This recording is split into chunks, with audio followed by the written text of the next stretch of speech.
आप देख रहे हैं नमस्ते बिहार और आपके साथ मैं हूं विवेक। और सबसे पहले आज की सबसे अच्छी खबर यह है कि करीब 10 महीने के बाद बिहार में आज से स्कूलों में पढ़ाई शुरू हो जाएगी।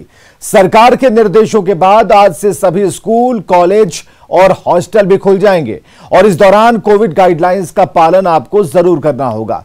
फिलहाल 9वीं से 12वीं तक की कक्षाएं चलेंगी, तो कोर्ट परिसर में भी आज हलचल बढ़ने वाली है, क्योंकि अदालतों में अब वर्चुअल नहीं बल्कि रेगुलर हियरिंग शुरू हो रही है।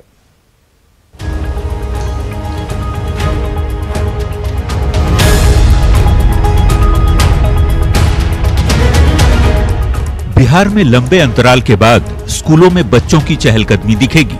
क्लासरूम में पढ़ाई शुरू होगी और स्कूल के प्लेग्राउंड में छात्र खेलते भी नजर आएंगे।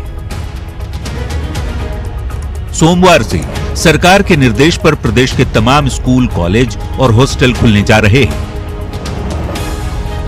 इस दौरान सरकार की तरफ से निर्धारित गाइडलाइन का पालन करना जरूरी होगा। स्कूलों में 50% बच्चे ही उपस्थित होंगे। सभी बच्चों को मास्क लगाना अनिवार्य होगा। छात्रों को 2-2 मास्क स्कूल प्रबंधन मुहैया कराएगा। अभिभावकों से सहमति पत्र भरवाना भी जरूरी है, यानी माता पिता तय करेंगे कि वो अपने बच्चों को स्कूल भेजें या नहीं। फिलहाल 9वीं से 12वीं तक की पढ़ाई शुरू होगी। राजधानी पटना के बांकीपुर गर्ल्स हाई स्कूल का जायजा लिया हमारे संवाददाता रजनीश कुमार ने। साबुन की व्यवस्था करवाई गई है, हैंड वॉश का, उसके बाद 2-2 मास्क देने की व्यवस्था की गई है। सारा चीज व्यवस्था है। यानी अगर एक सेक्शन में 60 बच्चे हैं तो 30 बच्चे ही आएंगे। कैसे बिठाएंगे? थोड़ा सा सीटिंग अरेंजमेंट भी दिखा दीजिए जी। मे बी एक लास्ट इस कॉर्नर पे बैठेंगे, फिर एक उस कॉर्नर पे। यानी एक बेंच पर 2 ही बच्चे बैठेंगे? 2 ही बच्चे बैठेंगे। अच्छा, टाइमिंग क्या रहेगा? टाइमिंग तो वही है, 9 से 4। स्कूल प्रबंधन की ओर से तैयारियां तेज कर दी गई है। मुंगेर में भी क्लासरूम की साफ सफाई के साथ छात्रों के लिए मास्क और सैनिटाइजर की व्यवस्था की गई। सैनिटाइजर से हाथ साफ कराया जाएगा, हैंड वॉश रखा गया है। उसके बाद जितने भी कक्षा में बच्चे बैठेंगे उस सबको पूरे साफ सफाई करवा दिया गया है। टॉयलेट को भी साफ सुथरा कर दिया गया है। हाँ, मुझे 50% बच्चे को बुलाना। तो वहीं नालंदा जिले में भी कोरोना को लेकर लंबे समय से बंद पड़े स्कूलों को खोलने की तैयारियां शुरू कर दी गई है। सिलाव प्रखंड के गांधी हाई स्कूल में शिक्षकों ने स्कूल परिसर की साफ सफाई कराई और 50% अटेंडेंस के साथ पढ़ाई की व्यवस्था को अंतिम रूप दिया गया। शिक्षा के मंदिर के साथ ही न्याय के मंदिर में भी कल से चहलकदमी तेज हो जाएगी, क्योंकि कोरोना काल में वर्चुअल सुनवाई के बाद अब सोमवार से अदालतों में नियमित सुनवाई शुरू होने वाली है। करीब 10 महीने बाद पटना हाई कोर्ट में भी सुनवाई शुरू होगी।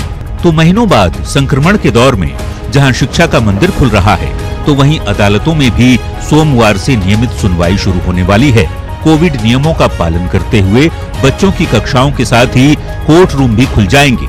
ऐसे में जहां शिक्षा की रफ्तार में तेजी आएगी, तो वहीं अटके हुए अदालती काम भी तेजी से निपटाए जाएंगे। Bureau report, news 18। चलिए, इस अच्छी खबर के बाद आगे बढ़ते हैं। चारा घोटाले में सजा याफ्ता लालू प्रसाद की जमानत याचिका पर सुनवाई होनी और इससे पहले राबड़ी देवी के आवास पर दुआओं का दौर जारी है। राबड़ी आवास पर पहुंचे एक बाबा ने लालू के लिए राबड़ी देवी को प्रसाद दिया। जमानत के लिए टोटके का आसरा। जी साहब जी, पहुंच गए, बैठल हैं माता जी के पास में। बाबा का प्रसाद दिलाएगा बेल। दुनिया में हर कोई पैदा होगा, लेकिन लालू जी दोबारा पैदा नहीं हो सकते। चारा घोटाले में सजा याफ्ता लालू प्रसाद की जमानत पर सुनवाई में अभी कुछ दिन बाकी है। उसके पहले टोटके का दौर शुरू हो गया है। रविवार की दोपहर को राबड़ी आवास एक साधु पहुंचे, लालू परिवार के करीबियों के साथ। श्रद्धानंद महाराज नाम के इस साधु ने राबड़ी देवी को अपने गुरु का प्रसाद दिया और राबड़ी आवास से बाहर आकर बोला, अब सब ठीक हो जाएगा। राबड़ी देवी जी से यही बात हुई। हमने कहा कि आप सुख दुख में समान रहिए और सत्य का विजय होता है। ओम का जाप करिए और गीता प्रसाद पाइए। श्रद्धानंद महाराज नाम के इस साधु ने यह भी दावा किया कि आने वाले समय में तेजस्वी सीएम बनेंगे और पूरे देश में तेजस्वी जैसा तेज कोई नेता नहीं होगा। यादव सीएम बनेंगे नहीं, बने हुए, ठीक है ना। देखो, हार के बाद जीत है, जिंदगी की यही रीत है, ठीक है ना। 5 वर्ष बीतते समय नहीं लगता है, नहीं समझे। तो इसलिए वो हारे नहीं है, बल्कि वो जनता के दिलों में जीते हुए हैं। खैर, ये कोई पहली बार नहीं जब लालू परिवार ने टोटके का सहारा लिया हो। 27 जुलाई 2013 को लालू प्रसाद ने मिर्जापुर में अपने तांत्रिक गुरु विभूति नारायण उर्फ पगला बाबा के साथ विंध्याचल आश्रम में 3 घंटे तंत्र साधना की थी और फोन पर राबड़ी देवी को भी आशीर्वाद दिलाया था। लालू प्रसाद ने साल 2011 में भी पगला बाबा के यहाँ पहुंचकर गुप्त तंत्र अनुष्ठान कराया था। पगला बाबा ने लालू को तंत्र पूजा के बाद आश्रम में बने कटघरे में परिक्रमा करवाया था और लालू के अच्छे दिन के लिए श्राप दिया था। कहा जाता है कि औघड़ की गाली आशीर्वाद होती है। मतलब लालू परिवार पर काफी पहले से तंत्र मंत्र कराने का आरोप लगता रहा है।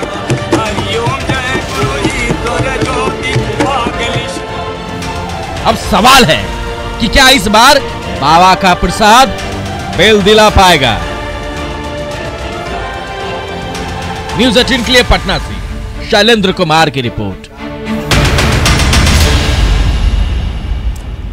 वैसे राबड़ी आवास में बैठे स्वामी जी किसी से फोन पर बात भी कर रहे हैं। साधु जी इस दौरान लंबी बातचीत करते हुए नजर आए। सामने वाले को साहेब बोल रहे हैं। उनके साथ दिल्ली भी भ्रमण कर चुके हैं। आपको सुनाते हैं लालू परिवार के कथित गुरु की पूरी बातचीत। जी साहब जी पहुंच गए, बैठल हैं माता जी के पास में। जी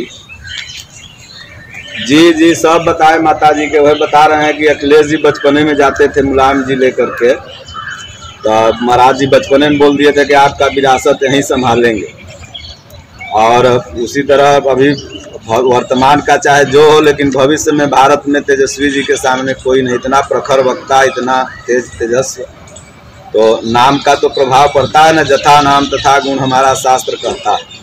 तो तेजस्वी मतलब होता ही है कि तेजस्वी मतलब भगवान सूर्य का एक ही नाम है। तो इसलिए प्रभु का माया है सब, कहीं धूप कहीं छाया है, लेकिन विजय तो सत्य का ही न होता है।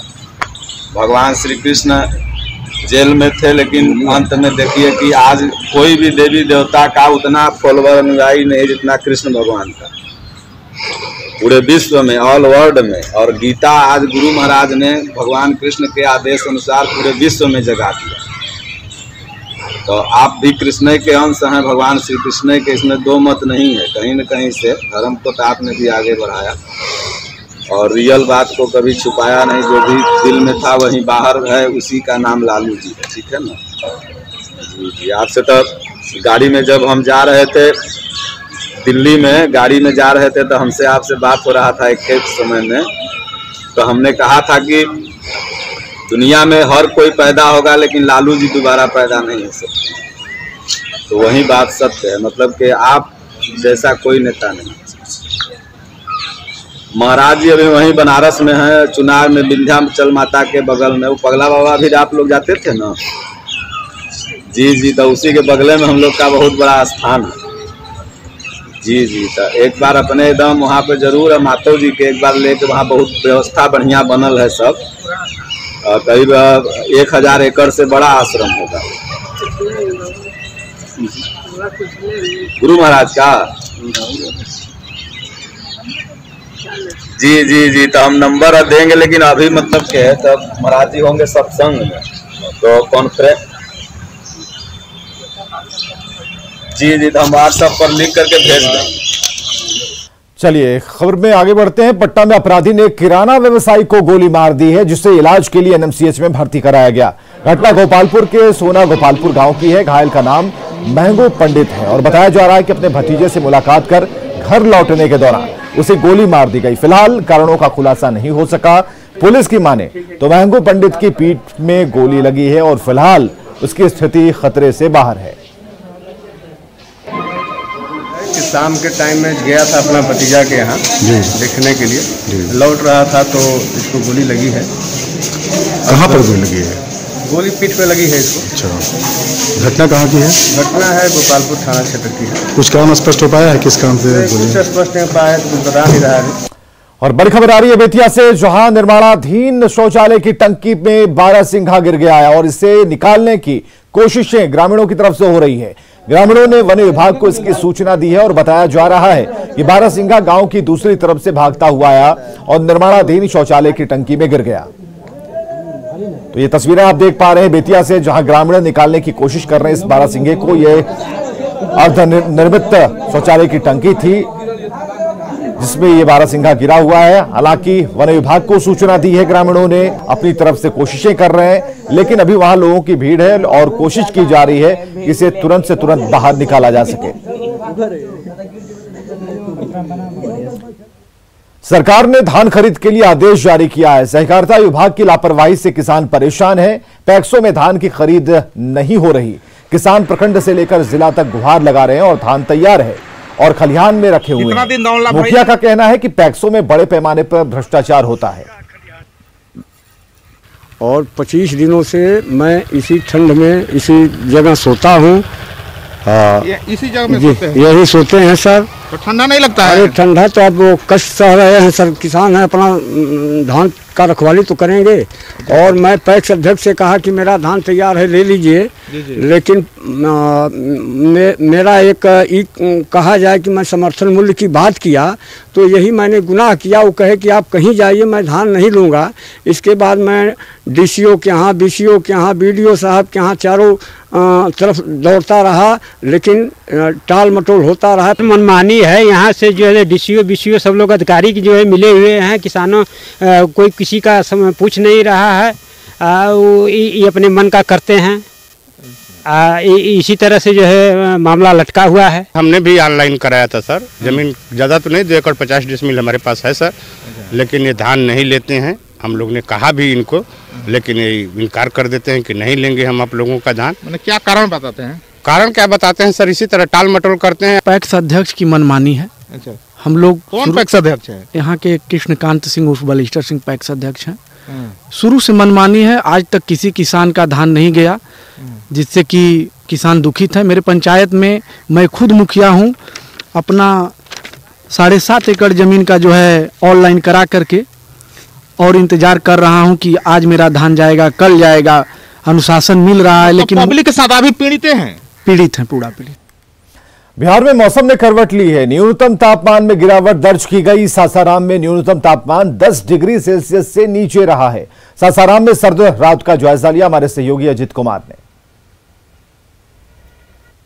सासाराम में सर्दी का सितम जारी है और खासकर रात में टेम्परेचर काफ़ी नीचे गिर जाती है, जिससे ठंड बढ़ जाती है और लोगों की परेशानियां भी बढ़ जाती है। आप देख सकते हैं कि रात में जो है इलाका पूरी तरह सन्नाटा हो जाता है और उस समय इक्के दुक्के लोग जो हैं आते जाते रहते हैं। तो कह सकते हैं कि सासाराम में ठंड का प्रकोप है और खासकर जो कामकाजी लोग हैं जो देर सवेर आते हैं अपने घर को, उन लोगों को परेशानी बढ़ जाती है। ठंड का क्या स्थिति है? ठंड तो बढ़ते जा रहा है बहुत ज़्यादा, मतलब टेम्परेचर और डाउन होते जा रहा है, पारा गिरते जा रहा है। तो रात में दिक्कत हो जाती है? जी, रात होते होते और भी मतलब टेम्परेचर डाउन होते जाता है। सुबह मॉर्निंग में भी और ज़्यादा बढ़ जाता है। अभी उसके लिए क्या कर रहे हैं आप लोग बचने के लिए? बचने के लिए वही कान में टोपी वगैरह लगा करके और जितना हो सके गर्म कपड़ा पहनना है, इनर पहनना है, स्वेटर पहनना है। तो लगातार जो है सर्दी का प्रकोप बढ़ रहा है, जिससे लोगों की परेशानी बढ़ गई है और खासकर जो बच्चों और बुजुर्गों को दिक्कत होती है। और खासकर रात में जो है टेम्परेचर काफ़ी नीचे चला जाता है, जिससे परेशानी और भी बढ़ जाती है। अजीत कुमार, न्यूज़ 18, सासाराम। और राजधानी पटना की अगर बात करें तो अभी भी बड़ी संख्या में जो लोग हैं फुटपाथ पर रात गुजार रहे हैं, लेकिन राहत की बात यह है कि इस कड़ाके की ठंड में इन गरीबों का कोई न कोई मसीहा बनकर आता है।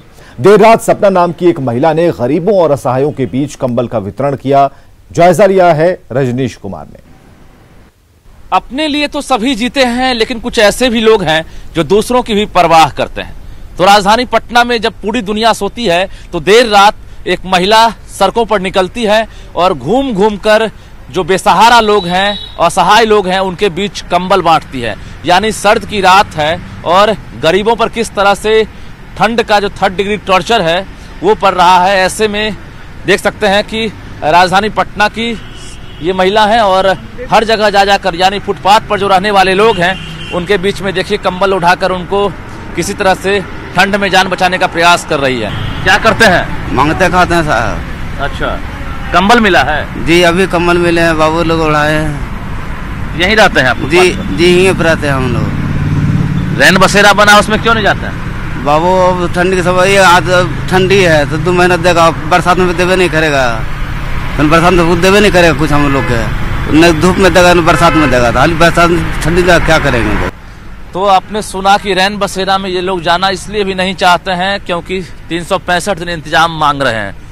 क्या करते हैं आप? जी हम तो ब्राह्मण है, मांगते खाते हैं जो। यहीं रहते हैं? यहीं रहते हैं जो। आप क्यों नहीं जाते हैं रैन बसेरा में?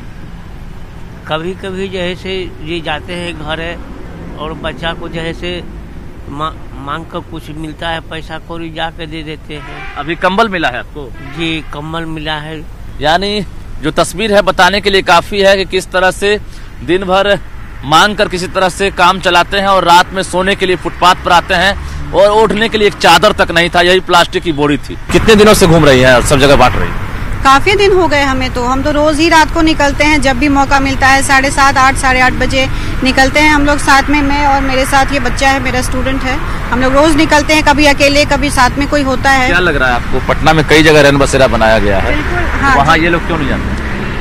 हो सकता है कि मैं वहाँ I have not visited that place, but हो सकता है कि उनको कारण कुछ लगा होगा ना, आप लोगों ने पूछा होगा ना कि जिला प्रशासन की तरफ से इंतजाम जब किया गया है रैन बसेरा का, तो ये लोग फुटपाथ पर क्यों रहते हैं? मुझे लगता है कि यहाँ जो बहुत सारी समाज सेवी संस्थाएं हैं जो डेली उन्होंने ये मतलब, कई लोग बोलते हैं कि रोज वो बांटते हैं लोग, उनसे ही उनका पेट भरता है। तो ये मतलब बहुत अच्छी बात है, यहाँ बहुत सारे लोग कर रहे हैं और मैं भी उसका एक हिस्सा हूँ।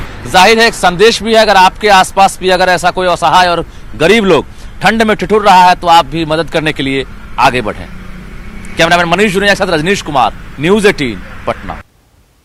अगली खबर है नालंदा से, जहां के चंडी प्रखंड की अनीता देवी लोगों के लिए एक मिसाल बनी हुई हैं। पति का भी भरपूर सहयोग इसमें मिल रहा है। अनंतपुर की गांव की रहने वाली अनीता देवी नौकरी नहीं लगने के बाद पैसे की आर्थिक तंगी से जूझ रही थीं, लेकिन मशरूम की खेती ने उनके जीवन को बदल दिया। जो लोग उनके काम को लेकर कभी हंसते थे, आज वही लोग सराहना कर रहे हैं और मिसाल दे रहे हैं। अनीता देवी कई पुरस्कार पा चुकी हैं। मशरूम उत्पादन का जायजा लिया अभिषेक कुमार ने। अभी हम मौजूद हैं चंडी के अनंतपुर गांव में, जहां आप देख सकते हैं किस तरह से यहां मशरूम का जो उत्पादन किया जा रहा है। और ये अभी जो ये भूसा है, भूसा में बीज मिलाकर पॉली बैग में इसे पैक किया जा रहा है और यही मशरूम जो है उत्पादन होकर मार्केट में सप्लाई की जाएगी। और इससे ये जो नालंदा में पहली बार ऐसा देखा जा रहा है कि ये बड़े पैमाने पर मशरूम का उत्पादन किया जा रहा है। यहाँ पर दिखा सकते हैं कि जिस तरह से ये जो लोहे का है उस पर बाई साइज सरिया कर इसे मशरूम का उत्पादन किया जा रहा है। ये काफ़ी बड़े पैमाने पर किया जा रहा है। यहाँ लगभग ये अभी फिलहाल 1,500 से ऊपर पॉली बैग सरियाया गया है और ये 10,000 तक उत्पादन करने की इनका जो क्षमता है इनके द्वारा बताया जा रहा है। यहाँ पर दिखा सकते हैं किस तरह से जो है ये मशरूम, ये जो छत्ता है वो तैयार हो चुका है और कहीं मशरूम का जो है वो बाहर फेंक रहा है और ये कुछ ही दिनों में ये तैयार होकर मार्केट में ही बिकेगी। यहाँ पर मशरूम उत्पादक हैं, उनसे जानते हैं कैसे ये ट्रेनिंग ली और कहाँ क्या किया। ये बताइए कहाँ पर ट्रेनिंग लिया और क्या? हमने पंतनगर में जाकर ट्रेनिंग लिए सर, और वहाँ से आकर यहाँ उपजाना शुरू किए। और जब हम शुरू किए थे तो लोग हंसा करते थे और आज हम इस मुकाम पर पहुँच गए हैं। 2015 से हमको अब एक जगजीवन राम अभिनव किसान पुरस्कार मिला और उसके साथ साथ 18 में अवार्ड मिल चुका है। इससे हमें बड़ा प्रोत्साहित थे और इसको करने में भी बहुत लगन हमको मिला। अनीता जी पूरी जिद बना ली थी कि हम मशरूम करवे करेंगे और आज उसका पर नतीजा ये निकला कि हम लोग बाजार में या कहीं भी हमारा मशरूम क्वालिटी इतनी अच्छी देते हैं कि माने बिकने में किसी प्रकार की हमें समस्याएं नहीं होती। कम से कम 10,000 महिला किसान खास करके नालंदा जिला में हैं जो हमसे जुड़े हुए हैं। हम खुद का बीज बनाते हैं। 2013 में बिहार सरकार द्वारा हमें लाइव का अनुदान मिला और वो आज लाइव 100 किलो प्रतिदिन बीज बनाती है। 10 से 12 जिला सप्लाई जाता है और उससे हम बहुत खुश हैं। लोग पहले हंसा करते थे, खास करके सीधे कहते थे कि गोबर छत तब जाने का काम करते हैं, लेकिन आज वही महिला लोगों के लिए प्रेरणा स्रोत बनी हुई है और खास करके जीविका जो अपनी जीविकोपार्जन के लिए कुछ करना है। और प्रधानमंत्री लगातार कह रहे हैं कि लोकल फॉर वोकल, उसी पर ये चल रही है और ताकि ये लोकल स्तर पर अपने स्तर से काम कर अपने जीविकोपार्जन परिवार को भी चला सके। नालंदा से न्यूज़ 18 के लिए अभिषेक कुमार। बेटी बचाओ बेटी पढ़ाओ के तहत बगहा अनुमंडलीय अस्पताल में जन्म लिए बेटियों के माता पिता को बधाई पत्र दिया जा रहा है। बधाई पत्र वितरण के समय जन्म प्रमाण पत्र भी उपलब्ध कराया जा रहा है। जननी बाल सुरक्षा अभियान के तहत शहरी क्षेत्र में 3000 और ग्रामीण क्षेत्र में 3400 की राशि लाभुकों के खाते में समय से भेज दी जाएगी। इस योजना को लागू करने का मकसद ये बताना है कि बेटियां बेटों से कम नहीं। इसके भ्रूण हत्या रोकने का भी इसका एक मुख्य उद्देश्य है और साथ ही बेटी पैदा करने वाले माता पिता गौरव महसूस करें, ये कोशिश भी की जा रही है। अभी हम एक बधाई पत्र का यहाँ से शुरुआत करने जा रहे हैं अनुमंडलीय अस्पताल बगहा में, जिसमें कि जितने भी बच्चियाँ जन्म लेंगी उनके माता पिता को एक बधाई पत्र दिया जाएगा, जिसमें कि यह दिया जाएगा जो आपको पुत्री रत्न की प्राप्ति हुई है। अस्पताल प्रशासन की ओर से हम लोग की बधाई है। बिहार के इकलौते वाल्मीकि टाइगर रिजर्व में बाघों की संख्या में वृद्धि के संकेत मिले हैं। इनमें शावकों की संख्या अलग है। ट्रैप कैमरे की मदद से वाल्मीकि टाइगर रिजर्व प्रबंधन ने गणना शुरू कर दी है, गिनती शुरू की है। करीब 500 कैमरे लगाए गए हैं, जिसकी मदद से जंगल में रह रहे बाघों की वास्तविक संख्या की जानकारी ली जा रही है।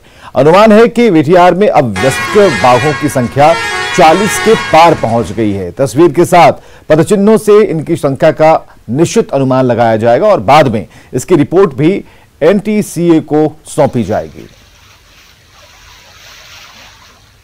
बाघों की कैमरा ट्रैप का जो भी डेटा रहता है वो सारा हम भारतीय वन्यजीव संस्थान देहरादून को, जो भारत सरकार द्वारा प्राधिकृत संस्था है, उनको उपलब्ध कराते हैं और जो भी डेटा आया होगा उसकी एनालिसिस और उसकी पूरी रिपोर्ट जो है वो भारतीय वन्यजीव संस्थान ही हमें देंगे। और खबरें लगातार जारी हैं, बने रहिए हमारे साथ।